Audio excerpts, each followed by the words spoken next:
اللهم صل على محمد وعلى آل محمد۔ السلام علیکم ورحمۃ اللہ وبرکاتہ۔ آج ہمارا سبق ہے سبق نمبر 37 نمبر لیسن ہے، اور آج کے اس سبق میں بھی ہم 15 الفاظ جو قرآن مجید میں بار بار آئے ہیں ان کا ترجمہ سیکھیں گے، تاکہ ابھی ایک ہفتے کے بعد جو ہم قرآن مجید کا ترجمہ شروع کرنے والے ہیں تو اس میں ہمیں پریشانی نہ ہو، آسانی ہو۔ آج کا یہ سبق شروع کرتے ہیں۔ اعوذ باللہ من الشیطان الرجیم، بسم اللہ الرحمن الرحیم۔ 15 الفاظ میں سے پہلے 2 لفظ ہمارے سامنے ہیں۔ ایک ہے کان، کاف الف زبر کا، نون زبر نہ، کان، کان کا معنی ہونا، اور دوسرا لفظ ہے قال، قاف الف زبر قا، لام زبر لا، قال۔ یہ 2 لفظ بھی قرآن مجید میں بہت سی مرتبہ آئے ہیں۔ کان کا معنی ہونا اور قال کا معنی بولنا، یعنی اس نے بولا۔ دونوں کی مثال دیکھیں۔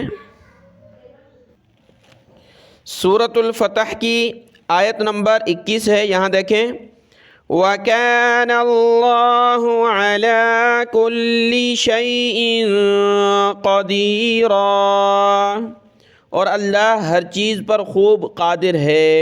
کانا کا معنی کانا یکون، یعنی ہونا، جیسے کہ سورہ یاسین کی آخری آیتوں میں انما امرہ اذا اراد شیئا ان یقول له کن فیکون، جب اللہ کسی کام کے کرنے کا ارادہ کرے تو اس کو کہتا ہے کن، ہو جا، فیکون، پس وہ چیز ہو جاتی ہے۔ تو کانا یکون اور یکن یکون یہ ہونے کے معنی میں آتے ہیں۔ اگلا جو لفظ ہے قال، یعنی کہنا، اس کی مثال دیکھیں۔ سورۃ البقرہ کی آیت نمبر 30 میں ہے، یہاں قال وَإِذْ قَالَ رَبُّكَ لِلْمَلَائِكَةِ إِنِّي جَاعِلٌ فِي الْأَرْضِ خَلِيفَةً، اور جب کہا تیرے رب نے فرشتوں سے، تو قال کا معنی کہنا ہوتا ہے۔ اگلا لفظ ہے وسیع، وسیع بمعنی وسیع ہونا، جیسے ہم کہتے ہیں یہ چیز وسیع یعنی کشادہ ہے، تو اس طرح اس کا معنی وسیع ہونا، گھیرنا بھی آتا ہے۔ وسیع کل شیء، کہ اللہ کا علم ہر چیز پر وسیع ہے، کشادہ ہے، کہ اللہ کے علم نے ہر چیز کو گھیر رکھا ہے، ہر چیز کو گھیر رکھا ہے۔ وسیع بمعنی وسیع ہونا، کشادہ ہونا اور گھیرنا۔ اگلا لفظ ہے فاز، فاز، فاز یفوز فوزا، فاز کا معنی ہوتا ہے کامیاب ہونا۔ سورۃ الاعراف کی آیت نمبر 156 میں وسعت کی مثال دیکھیں۔ وَرَحْمَتِي وَسِعَتْ كُلَّ شَيْءٍ، اور میری رحمت نے ہر چیز کو گھیر رکھا ہے۔ وسعت وسیع ہو گئی، گھیر رکھا ہر چیز کو میری رحمت نے۔ اور دوسرا لفظ تھا فاز کا معنی کامیاب ہونا، اس کی مثال دیکھیں۔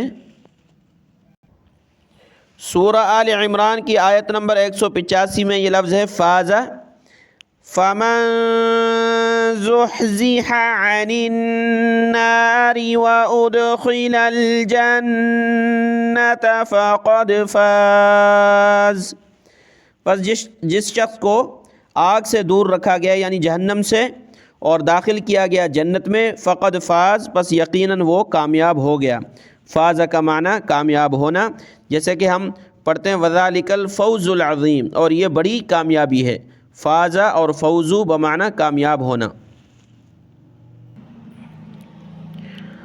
اگلا لفظ ہے ماتا، ماتا یہ موت سے ہے، موت کا معنی مرنا ہوتا ہے، یعنی دنیا سے جانا، تو ماتا بمعنی موت آنا، مر جانا، واضح لفظ ہے۔ اگلا لفظ دیکھیں۔ 6 نمبر پر لفظ کاد، کاد کا معنی ہوتا ہے قریب ہونا۔ سورۃ البقرہ کی آیت نمبر 20 دیکھیں کادا یکادو، یہ مصدر ہوتا ہے کادا، پھر اس کے ساتھ یکادو نکلتا ہے، کادا یکادو بمعنی قریب ہونا۔ یکاد البرق یخطف ابصارہم، قریب ہے کہ بجلی اچک لے ان کی آنکھیں، برق جو بجلی ہے، روشنی ہے، ان کی آنکھوں کو اچک لے، ختم کر دے۔ تو یکادو، کاد یکادو بمعنی قریب ہونا۔ یہ دو الفاظ جو ہیں ترجمے سے واضح ہیں۔ فذوقوا کا معنی پس تم چکھو، ذائقۃ الموت ہم پڑھ کر آئے ہیں، کل نفس ذائقۃ الموت، ہر نفس نے موت چکھنی ہے۔ ذائقہ یعنی چکھنا، اذاقہ یعنی چکھانا، وہ لفظ بھی آ گیا، تو ذوقوا یعنی چکھو۔ اور فتاب، تاب یتوب، توبہ کرنا، رجوع کرنا اللہ کی طرف، تو یہ تاب بمعنی توبہ کرنا، دونوں لفظ واضح ہیں۔ یہ دو لفظ ہیں، ایک خوف، یہ بھی واضح، خوف کا معنی خوف رکھنا، ڈرنا، خوف یخوف یعنی خوف رکھنا، ڈرنا۔ اور فزادہم، زادہ، زادہ کا معنی زیادہ کرنا، بڑھنا، فزادہم اللہ مرضا، تو اللہ نے زیادہ کر دیا ان کی بیماری کو۔ تو زادہ بمعنی زیادہ کرنا، جیسے کہ بڑھنا، زیادہ ہونا، اور خوف خوف رکھنا، ڈرنا۔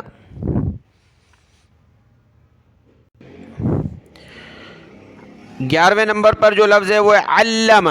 علم کا معنی سکھانا ہوتا ہے، لام پر یہ تشدید ہے، اس کو پڑھیں گے علم۔ ایک ہوتا ہے علم، علم یعنی اس نے علم رکھا، وہ ہوتا ہے سیکھنا، علم یعلم، علم حاصل کرنا، سیکھنا۔ اگر تشدید کے ساتھ ہو علم یعلم، اس کا معنی ہوتا ہے سیکھنا، سکھانا، علم یعنی سکھانا۔ اب سورۃ الرحمن کی جو آیت ہے دوسری، الرحمن علم القرآن، رحمان نے جو ہے قرآن سکھایا، تو علم کا معنی سکھانا ہوتا ہے، علم القرآن۔ اگلا لفظ ہے کرہن، کرہن یعنی ناپسند کرنا۔ جیسے شریعت میں ہم کہتے ہیں کہ یہ عمل جو ہے مکروہ ہے، مکروہ سے مراد یہ ہوتا ہے کہ یہ ناپسندیدہ ہے، اس کو چھوڑنا چاہیے، نہیں کرنا چاہیے۔ تو کرہن مکروہ، مکروہ جو لفظ کرہن سے ہے، کرہن یعنی ناپسندیدہ چیز، ناپسندیدہ کام۔ اگلا لفظ ہے رحمہ، رحمت یعنی رحم کرنا، کسی پر دیا کرنا، رحم کرنا۔ وما ارسلناک الا رحمتا للعالمین، اے محمد صلی اللہ علیہ وآلہ وسلم، ہم نے آپ کو تمام جہانوں کے لیے رحمت بنا کر ہی بھیجا ہے۔ تو رحمت یعنی رحم کرنے والی ذات۔ آج کے سبق کے آخری دو الفاظ ہیں، ایک ہے سمیع، سمیع یہ صیغہ ہے یعنی فعل ہے، ماضی کا سننے کے بارے میں استعمال ہوتا ہے، سمیع بمعنی سننا، اور بصر بمعنی دیکھنا، سمیع سننا اور بصر بمعنی دیکھنا۔ اس کی مثال دیکھیں، جیسا کہ نماز پڑھتے وقت ہم کہتے ہیں سمیع اللہ لمن حمدہ، سمیع اللہ سن لیا اللہ نے، لمن اس شخص کو، حمیدہ جس نے اس کی حمد کی ہے۔ تو سمیع بمعنی سننا، یہاں سماع سے مراد کان ہیں اور ابصار سے مراد آنکھیں، یعنی وہ چیز جس سے سنا جاتا ہے وہ کان اور جسے دیکھا جاتا ہے آنکھیں۔ ختم اللہ علی قلوبہم وعلی سمعہم، مہر لگا دی اللہ نے ان کے دلوں پر، ہم پڑھ کر آئیں قلوب قلب کی جمع ہے، قلب کہا جاتا ہے دل کو، ان کے دلوں پر اور ان کے کانوں پر، یعنی سماعت جو ہوتی ہے سننا وہ کانوں سے ہوتا ہے، وعلی ابصارہم اور ان کی آنکھوں پر غشاوہ پردہ ہے، ولہم عذاب عظیم اور ان کے لیے عذاب ہے بڑا۔ تو یہ 15 الفاظ جو ہے آج کے سبق کے مکمل ہوئے، ان کو ذہن نشین کر لیں، دعاؤں میں یاد۔ السلام علیکم ورحمۃ اللہ وبرکاتہ۔